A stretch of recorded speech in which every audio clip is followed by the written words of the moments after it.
नमस्कार, बाजार अगले हफ्ते में आप सभी का स्वागत है। मैं हूं स्वाति रायना। इस शो में अब आपको बताएंगे बाजार में इस पूरे हफ्ते का एक्शन, साथ ही शेयरों में कमाई के शानदार मौके आपको कहां मिल सकते हैं।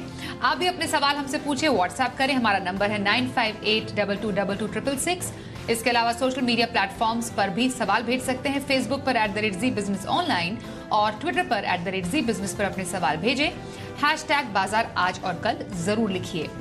और आपकी कल की तैयारी कराने के लिए, सोमवार की इनफैक्ट तैयारी कराने के लिए, जी बिजनेस के मैनेजिंग एडिटर अनिल सिंघवी से हम करेंगे बातचीत।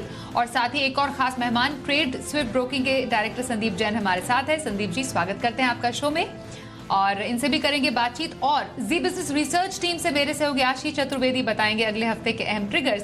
लेकिन सबसे पहले देखना जरूरी है बाजार में हफ्ते के आखिरी कारोबारी दिन कैसा कारोबार देखने को मिला। तो कारोबारी हफ्ते के अंतिम दिन हमने देखा बाजार मामूली गिरावट के साथ बंद हुए। निफ्टी 28 अंक गिरकर 15,752 के लेवल पर बंद हुआ। वहीं सेंसेक्स 100 अंकों से ज्यादा फिसलकर 52,908 के स्तर पर बंद हुआ।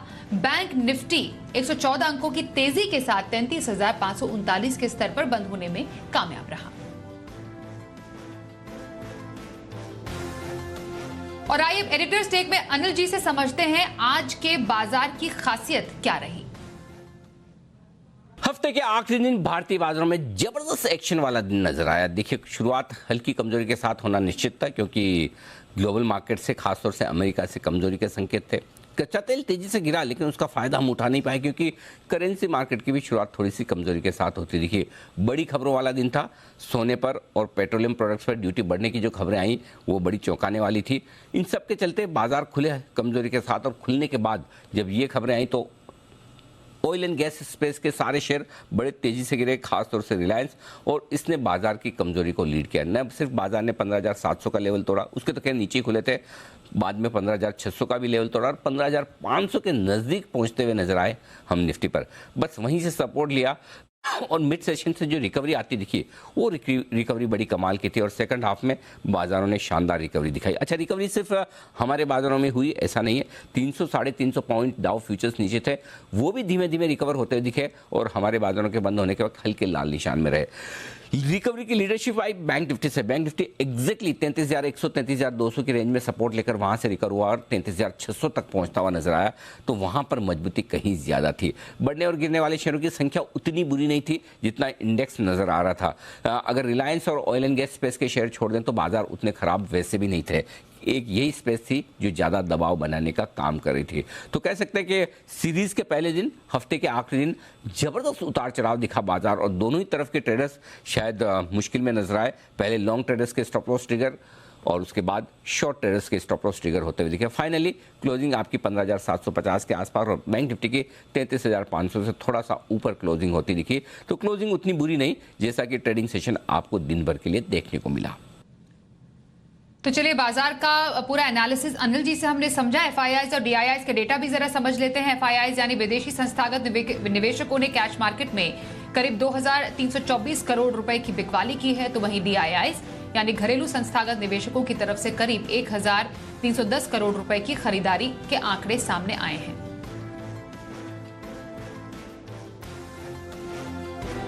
ट्रेड स्विफ्ट ब्रोकिंग के डायरेक्टर संदीप जैन से करते हैं अब चर्चा की शुरुआत। संदीप जी, पूरा हफ्ता कैसा लगा आपको बाजार, और नेक्स्ट वीक के लिए कोई खास स्ट्रैटेजी? बिल्कुल, काफी एक्शन पैक्ड था पूरा हफ्ता, और आज का दिन तो गजब का था। अच्छा खासा नीचे ऑलमोस्ट निफ्टी 15,500 के लेवल से 15,750, और वैसे ही देखा जाए तो बहुत टाइट रेंज में निफ्टी मूव कर रही है। बट दोनों साइड के रेंज इस तरीके से होंगे ये उम्मीद नहीं थी। और मार्केट्स में आज मतलब रिलायंस जैसा स्टॉक इतना बड़ा फॉल दिखाने के बावजूद भी, जो कि एक बहुत बड़ा हैवी वेट है निफ्टी में, वो फिर भी मार्केट्स अच्छा खासा रिकवर किया। और दूसरे जो सेक्टर्स है, जैसे कि आईटीसी है, एफएमसीजी है, या आईटी स्टॉक्स है, या फिर रियल्टी स्टॉक्स है, फार्मा है, इन सब में थोड़ा बहुत आज रुझान देखने को मिला। अच्छा, सो ओवरऑल देखना मार्केट्स किस तरीके से बिहेव करते। बट एक चीज जरूर थी, आज कहीं ना कहीं मार्केट सेलिंग अपॉर्चुनिटीज नहीं थी मार्केट में। ऑयल एंड गैस के अलावा सब में कुछ ना कुछ रिकवरी थी।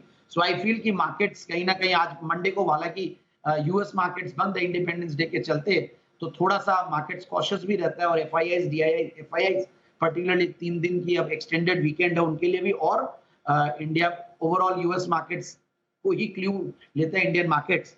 तो मेरे हिसाब से फिर भी बाइंग करनी चाहिए, और मैं नेक्स्ट वीक के लिए मंडे के लिए इंट्राडे एफएनओ पिक के तौर पे टीसीएस लाया हूं, जो कि बाय करें। 3314 रुपए पे बंद हुआ है, 3370 का टारगेट और 3280 का स्टॉप लॉस, क्योंकि आईटी स्टॉक्स में थोड़ा रुझान अब बेटर दिख रहा है आफ्टर बिग करेक्शन, और जो करेंसी मजबूत नहीं हो रही, वीक हो रही है, इनफैक्ट डॉलर मजबूत हो रहा है, तो उसका बहुत बड़ा बेनिफिट आईटी और एक्सपोर्टर्स को मिलने वाला है। फिर दूसरा, जैसा कि मैं ऑटो इंसुलरी स्टॉक्स को काफी रेकमेंड कर रहा हूँ, ऑटो इंसुलरी अच्छे लगते हैं आगे भी आने वाले दिनों में, तो एंड्योरेंस टेक्नोलॉजी जैसा नाम, मतलब एंड्योरेंस है, हमेशा से मैंने स्टॉक को रेकमेंड किया लॉन्ग टर्म पिक के तौर पे भी, बट इस बार मैं पोजिशनल पिक के तौर पे लाया हूँ। 1410 पे क्लोज हुआ था, 1530 का टारगेट और 1350 का स्टॉप लॉस। ओके, तो संदीप जी की राय, टीसीएस में इंट्राडे एफएनओ पिक के तौर पर उन्होंने खरीदारी करने की सलाह दी है, और पोजिशनल पिक एंड्योरेंस टेक्नोलॉजीज, यहां पर खरीदारी का सुझाव आ रहा है संदीप जैन की तरफ से। आइए कुछ कॉलर्स अब लेते हैं शो में। आशुतोष कुमार हावड़ा से सवाल भेज रहे हैं, इनका सवाल टाइटन पर है। 60 शेयर इनके पास है, जिस पर इनकी खरीद है 2000 की। हमने आज ही देखा सोने पर इंपोर्ट ड्यूटी 5% बढ़ा दी गई है, और टाइटन में एक शार्प फॉल हमें देखने को मिला। इनफैक्ट शेयर 10 महीने के निचले स्तर पर भी लुढ़क गया। टाइटन में इन्हें नुकसान भी हो रहा है, क्या किया जाए संदीप जी? देखिए, ऊपर के लेवल से तो बड़ा करेक्शन है, और बंद होते होते शायद ग्रीन में बंद हुआ है, तो वेरी फ्रैंकली मुझे ऐसा लगता है कि अब एक बार मैं, हालांकि बहुत बड़ी नेगेटिव न्यूज है और इनके लिए इंपैक्ट पड़ता है, डिमांड पे फर्क पड़ेगा, और वैल्यूएशंस के लिहाज से भी मुझे महंगा लगता है, तो वेरी फ्रैंकली मैं नियर पास्ट में मैंने स्टॉक को ज्यादा रेकमेंड नहीं किया है। और अब ये है कि ये 1800 का लेवल है, जहां पे एक हो सकता है कि सपोर्ट लेगा 1800, 1850, तो होल्ड करके रख सकते हैं एक बार। और मुझे ऐसा लगता है कि 2200, 2150, 2200 जो रेंज है, वहां पे निकलने की कोशिश करें आने वाले महीनों में। सो ओवरऑल वैल्यूएशंस के लिहाज से महंगा है, but yes, Tata group company है, आउट परफॉर्मर पहले रहा है, बट टेक्निकली भी 2600, 2700 का लेवल बहुत स्ट्रॉन्ग रेजिस्टेंस है ऊपर के लेवल। जो लॉन्ग टर्म इन्वेस्टर्स मुझे सुन रहे हैं, तो वो टारगेट्स उनके लिए होगा, बट वहां पे स्ट्रॉन्ग रेजिस्टेंस मिलता है, एंड वैल्यूएशंस चूंकि महंगे हैं, तो मैं फ्रेश एंट्री की राय तो नहीं दूंगा। ओके, तो फिलहाल होल्ड कर सकते हैं टाइटन में। आगे बढ़ते अगला सवाल लेते हैं, और अगला सवाल विश्वजीत जी भेज रहे हैं जयसिंहपुर से। आईटीसी पर इनका सवाल है, 300 शेयर इनके पास है, जिस पर इनकी खरीद 210 की है। हमने देखा आज ब्लॉक डील के जरिए आईटीसी 28 लाख शेयरों के कई सौदे हुए हैं, और शेयर 3 साल के ऊपरी स्तर पर भी पहुंचा है, और इन्हें अच्छा मुनाफा भी है। आईटीसी में क्या करने की सलाह देंगे? बिल्कुल, सबसे मीम्ड स्टॉक और जबरदस्त रिटर्न दिया, जो एकदम दे रहा है दुरुस्त है वाली बात है। आईटीसी में पहले रिटर्न्स दिए नहीं थे, और अब देखिए किस तरीके से छप्पड़ फाड़ के रिटर्न्स दिया है, और ऐसे भयानक और डेंजरस और वॉलेटाइल मार्केट में एक कंसिस्टेंट रिटर्न देने वाला ये स्टॉक, और अच्छे खासे डिविडेंड भी दे चुका है, और अभी देखिए आप अच्छा खासा हाइस पे बैठा हुआ है। मेरे हिसाब से होल्ड करना चाहिए, और ये तो बहुत बढ़िया 210 पे, इनफैक्ट मैंने जैन साहब के जेम्स में दिया था, मुझे याद है किरण जी ने ये स्टॉक रेकमेंड किया था, और मतलब मार्च के फर्स्ट में, और उसके बाद से नॉन स्टॉप चल रहा है। So he can continue holding it और डिविडेंड को एंजॉय करें, और अभी भी लगता है कि ये स्टॉक आगे परफॉर्म करेगा, आज के जैसे मार्केट में ही परफॉर्म किया है। और एक्चुअली निफ्टी को, और या अगर कहीं ना कहीं इंडेक्स मैनेजमेंट करना हो, तो ये एक अच्छा स्टॉक है जिसके साथ ये किया जा सकता है। 320 या 310 के टारगेट्स के लिए स्टॉक को लेना चाहिए, और डिक्लाइंस आए तो घबराना नहीं है, और लेना चाहिए। तो फ्रेश एंट्री जिनको लेनी है, वो भी बाय ऑन डिक्लाइंस की रणनीति है। ओके, आईटीसी बने रहने की सलाह आ रही है संदीप जैन की तरफ से। अगला सवाल कोलकाता से अभिजीत डे पूछ रहे हैं, टाटा स्टील पर इनका सवाल है। 750 शेयर इनके पास है, जिस पर इनकी खरीद है 917 रुपए 50 पैसे की। टाटा स्टील पर फिलहाल अगर इनके लेवल के हिसाब से देखें तो इन्हें नुकसान हो रहा है, क्या राय देंगे इस पर? हाँ, देखिए टाटा स्टील पे अब मुझे बहुत ज्यादा कोई, मैं एक्साइटेड नहीं रहता हूँ टाटा स्टील को लेकर, और हालांकि ये कुछ अब नए इनिशिएटिव्स ले रहे हैं, बिजनेस इनिशिएटिव भी जो नॉन स्टील रिलेटेड है वैसे, बट फिर भी मैं ये कहूंगा कि एक अच्छा खासा करेक्शन इसमें भी हो चुका है। ऊपर के लेवल्स देखिए आप, कहाँ ये स्टॉक 1535 के लेवल से ऑलमोस्ट आधा हो गया है, तो मेरे हिसाब से अब इन लेवल्स पे एग्जिट नहीं लिया जा सकता। हालांकि प्रॉफिट के नंबर्स वगैरह पास्ट के इतने अच्छे कि आपको वैल्यूएशन के लिहाज से बहुत सस्ता भी नजर आएगा, बट स्टिल फ्रेश एंट्री की राय नहीं है, और इनको कोई बहुत ज्यादा लॉस भी नहीं हो रहा है मेरे हिसाब से। 917 पे जो लिया हुआ है और 872 के लगभग है, तो एग्जिट ऑन बाउंस की रणनीति है। एग्जिट ऑन बाउंस की रणनीति टाटा स्टील करने की सलाह आ रही है संदीप जैन की तरफ से। अगला सवाल लेते हैं, जबलपुर से अंशुल गुप्ता भेज रहे हैं। विप्रो पर इनका सवाल है। 49 शेयर इनके पास है विप्रो के, जिस पर इनकी खरीद है 606 रुपए 50 पैसे की। विप्रो पर ये नुकसान में है, अभी क्या करें विप्रो के शेयर में? बिल्कुल भारी भरकम लॉस है इनको, और मान सकता हूं कि विप्रो उस टाइम पे भी अच्छा ही लग रहा था। इनफैक्ट आईटी स्टॉक्स और ये 2-3-4 जो बड़े आईटी स्टॉक्स है, जनरली विप्रो सस्ते वैल्यूएशंस पे ही बाकी स्टॉक्स के मुकाबले रहा है, और अभी भी 18-19 के पी मल्टीपल पे विप्रो जैसा स्टॉक जहां पे प्रोमोटर्स की भी शेयर होल्डिंग हायर है और क्वालिटी कंपनी, तो मुझे लगता है कि इनको कहीं ना कहीं अब ऐसा लगता है एवरेजिंग की तरफ ध्यान देना चाहिए। जनरली तो हम एवरेजिंग के लिए राय नहीं देते हैं, बट ये स्टॉक में ऐसा लगता है कि अब एवरेजिंग के ऊपर ध्यान दिया जा सकता है। हालांकि क्वार्टरली रिजल्ट्स, एक्सटेंचर के रिजल्ट्स के बाद थोड़ा सा एक्साइटमेंट आया है, उनका कमेंट्री बहुत ज्यादा एक्साइटिंग नहीं था, बट नंबर्स फिर भी ठीक थे। मेरे हिसाब से इनको 410 का रेंज आए तो वहां पे एक बार एवरेज कर सकते हैं एंड होल्ड करें अभी तो। और मैं यही कहूंगा कि बाउंस पे भी अब एग्जिट नहीं कर सकते हैं, और लॉन्ग टर्म थोड़ा समय अब देना पड़ेगा, तभी पैसा बनेगा, and it will take time to reach his prices. Okay, बने रहे विप्रो में, और 410 का लेवल ध्यान रखिए। एवरेज करने की सलाह इस लेवल पर मिल रही है आपको संदीप जैन की तरफ से। जबलपुर से अंशुल माफ कीजिए भावेश शाह का सवाल है नेक्स्ट, और कालीकर से सवाल पूछ रहे हैं। MTAR टेक 12 शेयर इनके पास है, जिस पर इनकी खरीद है 925 रुपए की। भावेश शाह को मुनाफा भी है अपने स्टॉक पर, क्या करेंगे? सॉरी, एक बार भाव बताएंगे कितने पे लिया था इन्होंने? 925। ओके, बहुत बढ़िया प्रॉफिट्स पे बैठे हैं। और मुझे याद है एग्जैक्टली 1 साल पहले, मतलब मैं 30 जून को MTR टेक्नोलॉजीज को मैंने रेकमेंड किया था जैन साहब के जेम्स में, और उस दिन इसमें सर्किट लगा था। उस दिन मैंने भी रेकमेंड किया था और सिद्धार्थ सेडानी जी ने भी रेकमेंड किया था, लास्ट ईयर की बात है। बट एनीवेज मैं ये कहूंगा कि ये स्टॉक बहुत बढ़िया है, और ये जिस सेगमेंट में है वो सेगमेंट बड़ा हॉट है। और देखिए, मुझे लगता है कि एरोस्पेस डिफेंस वाले स्टॉक्स अच्छा कर रहे हैं, बट ये भी एक यूनिक बिजनेस सेगमेंट है। कंपनी बहुत ही यूनिक काम करती है, वैल्यूएशन सस्ते नहीं है, और इनको अच्छा प्रॉफिट हो रहा है। तो मेरे हिसाब से इनको कहीं ना कहीं अगर 1400 रुपए के लेवल्स आते हैं तो वहां पे प्रॉफिट बुक करें, और ऊपर के लेवल्स पे बहुत दिखाया हुआ 2500 रुपए के लेवल्स दिखाया हुआ। अगर लॉन्ग टर्म इन्वेस्टर है तो होल्ड करके रख सकते हैं। अगर ट्रेडर है या पोजिशनल ट्रेडिंग करते हैं या मोमेंट वो करते हैं, तो मेरे हिसाब से इनको प्रॉफिट बुक कोई भी थोड़ी अच्छी रेंज आती है 1400 रुपए के लगभग, तो वहां पे निकलना चाहिए। ओके, लॉन्ग टर्म व्यू के हिसाब से MTR टेक्नोलॉजीज में बने रहने की सलाह मिल रही है आपको संदीप जी की तरफ से। नितिन खरबंदा का सवाल सहारनपुर से लेते हैं।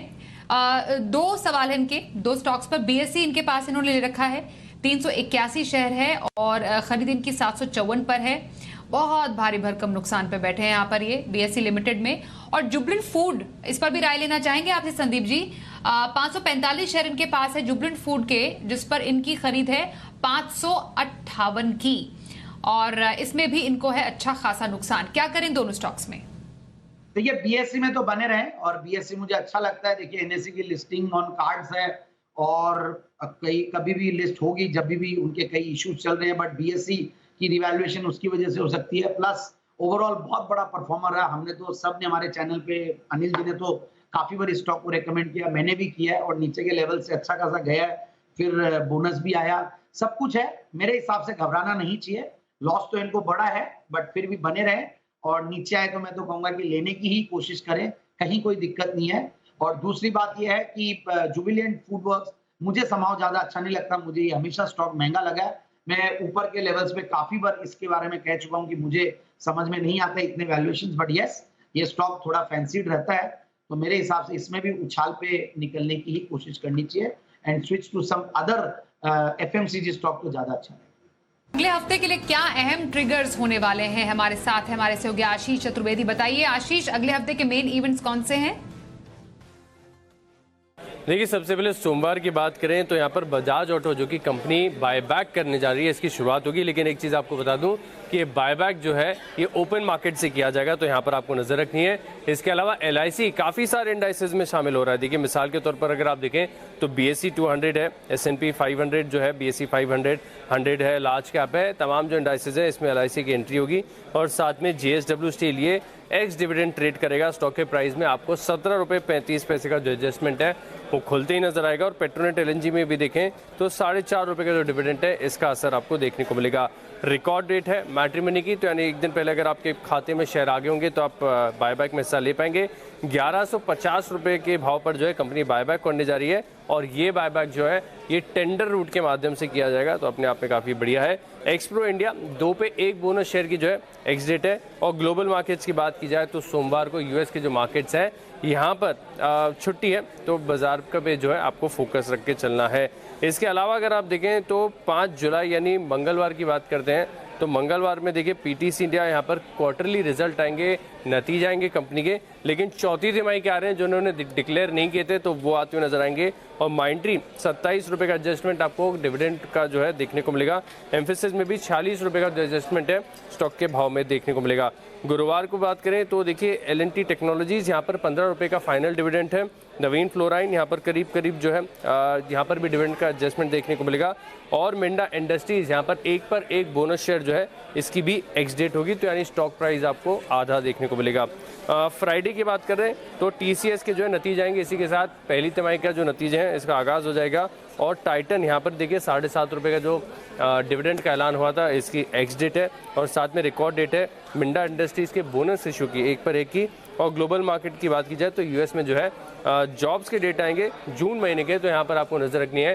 काफ़ी इवेंटफुल वीक रहेगा ग्लोबल और लोकल दोनों मार्केट्स के लिए। बिल्कुल, आइए अब समझते हैं सोमवार के लिए स्ट्रैटेजी अनिल जी से। भारतीय बाजारों के बंद होने के वक्त डाउ फ्यूचर्स 50 से 75 अंक नीचे ट्रेड करते हुए दिख रहे थे, यानी कि हल्की फुल्की कमजोरी अमेरिकी बाजारों में हो सकती है, लेकिन देखना है अमेरिकी बाजारों में सेशन कैसा होता है। सोमवार को वैसे अमेरिकी बाजार बंद है, लेकिन आज के संकेत तो मिलेंगे ही और फिर सोमवार सुबह डाउ फ्यूचर्स भी हम देखेंगे। इसके अलावा कच्चे तेल पर नजर रहेगी और साथ ही साथ करेंसी मार्केट के मूवमेंट पर। तो ये 3 एक्सटर्नल ट्रिगर्स है। हमारे अपने ट्रिगर्स के लिहाज से देखें तो FIs की तरफ से इंडेक्स में लॉन्ग पोजीशन काफ़ी कम हो चुकी है, सीरीज की शुरुआत में ओवरसोल्ड है, तो निचले स्तरों से आपको बार बार खरीदारी का सहारा वहीं से आता दिख रहा है।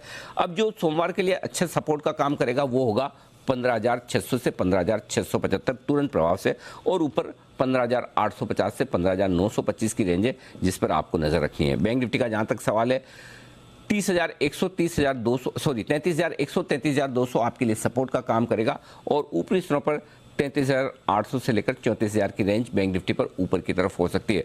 तो अगला हफ्ता बाजार के मूव के लिहाज से काफ़ी ज़बरदस्त रहेगा, क्योंकि आज के बड़े मूव के बाद बाजार अपनी दिशा तय करने की कोशिश करेंगे कि एक बड़े ब्रेकआउट की तैयारी होगी, वो 15,500 के नीचे या 16,000 के ऊपर। इसकी पूरी संभावना अगले हफ्ते बनती नजर आ रही है।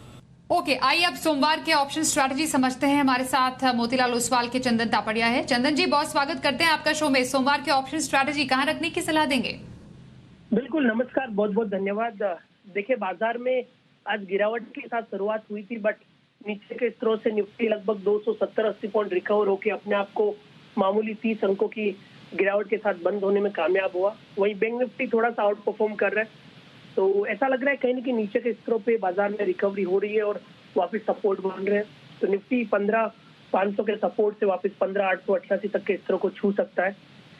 तो ट्रेडिंग आइडियाज की बात करें, दोनों पॉजिटिव साइड में रहेंगे। एक तो रहेगा मैकडोवेल यानी कि यूनाइटेड स्पिरिट ने लगभग पिछले कुछ दिनों का कंसोलिडेशन ब्रेकआउट दिया है, पॉजिटिव प्राइस पैटर्न है। और आप देखो कि कंजम्पशन रिलेटेड जितने भी काउंटर्स थे उन सब में आप आज ताजा खरीदारी देखने को मिली है। तो मैकडोवेल में किसके अपसाइड बनने चाहिए, तो मैकडोवेल का 800 का कॉल लेने की सलाह रहेगी। 20 रुपए के आसपास लें, 13 रुपए का स्टॉप लॉस यहाँ पे बनेगा। ऊपर में आपको 33 से 35 रुपए तक के टारगेट इस 800 रुपए की कॉल में आपको बनने चाहिए। वहीं दूसरा ट्रेड रहेगा आईटीसी पिछले कुछ दिनों से काफी दमदार रिलायंस ONGC की गिरावट के बावजूद भी आईटीसी और चुनिंदा बैंकिंग काउंटरों के दम पर निफ्टी होल्ड कर रहा था। तो आईटीसी में कहने की 305 तक के अपसाइड बन सकते हैं, तो 290 का कॉल लेने की सलाह रहेगी। 5 रुपए के आसपास लें, 2 रुपए का स्टॉप लॉस। लगभग 10 से 11 रुपए के टारगेट आपको दिखा सकते हैं। ओके, तो चंदन जी की दो कॉल्स, एक तो यूनाइटेड स्पिरिट्स मैकडॉवेल्स की 800 की कॉल 20 रुपए पे खरीदारी की सलाह दे रहे हैं, और आईटीसी 290 की कॉल 5 रुपए पे खरीदारी की सलाह दे रहे हैं। दोनों के टारगेट और स्टॉप लॉस जरूर नोट कर लीजिएगा। और अब संदीप जी आपसे जानेंगे सोमवार के लिए माफ कीजिए, आपने सोमवार का बता दिया इंट्राडे, लॉन्ग टर्म खरीदारी के लिए कौन सा स्टॉक आप सजेस्ट करेंगे अब? बिल्कुल, एसकेएफ इंडिया लिमिटेड बेरिंग्स की कंपनी है, एक बेहतरीन क्वालिटी कंपनी है, एमएनसी कंपनी है, लीडिंग बेरिंग मैन्युफैक्चरर है इंडिया की, और इसके डीप ग्रुप जो बॉल बेरिंग्स है उसके लिए जानी जाती है। इंडस्ट्रियल और ऑटो सेक्टर के लिए बेरिंग्स बनाती है, और मैंने बेरिंग से एनआरबी बेरिंग्स भी दिया था रिसेंटली जैन साहब के, जिसमें पहले हमने फैक बेरिंग्स दिया था, फैक बेरिंग जिसका नाम अब शेफलर इंडिया है वो भी दिया हुआ है। सो बेसिकली इस सेगमेंट में ये तीसरी कंपनी है जिसको मैं रेकमेंड कर रहा हूँ, और बहुत जबरदस्त क्वालिटी की कंपनी है। और अभी जो सबसे बड़ा जो इसका एक ट्रिगर है वो ये है कि रेलवेज ने बहुत बड़े ऑर्डर्स, अभी वैगन्स के 1 लाख वैगन्स के ऑर्डर है, 400 न्यू वंदे भारत ट्रेन है, इन सब का बहुत बड़ा बेनिफिशियरी ये पर्टिकुलर कंपनी भी रहने वाला है। और फंडामेंटल्स देखें तो 31 के रिटर्न ऑन कैपिटल एम्प्लॉयड पे काम कर रही है, रिटर्न ऑन इक्विटी 21% है, पिछले 5 साल की प्रॉफिट की कैगर भी 11%, एमएनसी है, स्ट्रॉन्ग शेयर होल्डिंग है, प्रोमोटर्स की 52-53%, एफआईआई डीआईएस करीब 35%, सो पब्लिक शेयर होल्डिंग कम है, और डेट्स नेग्लिजिबल डेट्स, सिर्फ 16 करोड़ का डेट है, जीरो डेट कंपनी मानी है। और रिजल्ट्स भी देखें तो गजब के रिजल्ट्स थे पिछले 4-5 क्वार्टर्स में। इनफैक्ट 3 डिजिट में यह कंपनी पैसा कमाने लगी है। दिसंबर 2020 में 128 करोड़ के बाद इस बार मार्च 2021 में 105 करोड़ और मार्च 2022 में 109 करोड़। इस तरीके से अगर देखें तो पिछले अगर 12 महीने के प्रॉफिट्स देखें मार्च 2022 के, तो 400 करोड़ के लगभग का प्रॉफिट्स, तो बहुत ही स्ट्रॉन्ग नंबर्स। और मुझे लगता है कि स्टॉक को बिल्कुल लेना चाहिए। कंपनी का रिसर्च एंड इनोवेशन के ऊपर काफी फोकस है, आने वाले दिनों में और भी अच्छा परफॉर्म कर सकती है। तो बिल्कुल ये स्टॉक का जो टारगेट है वो करीब 4250 का देना चाहिए, और लॉन्ग टर्म के लिए ये पिक खरीदनी चाहिए। लॉन्ग टर्म के लिए एसकेएफ इंडिया में खरीदारी की सलाह संदीप जैन की बहुत धन्यवाद करेंगे सर, आप हमारे साथ शो में शामिल हुए। बाजार अगले हफ्ते में बस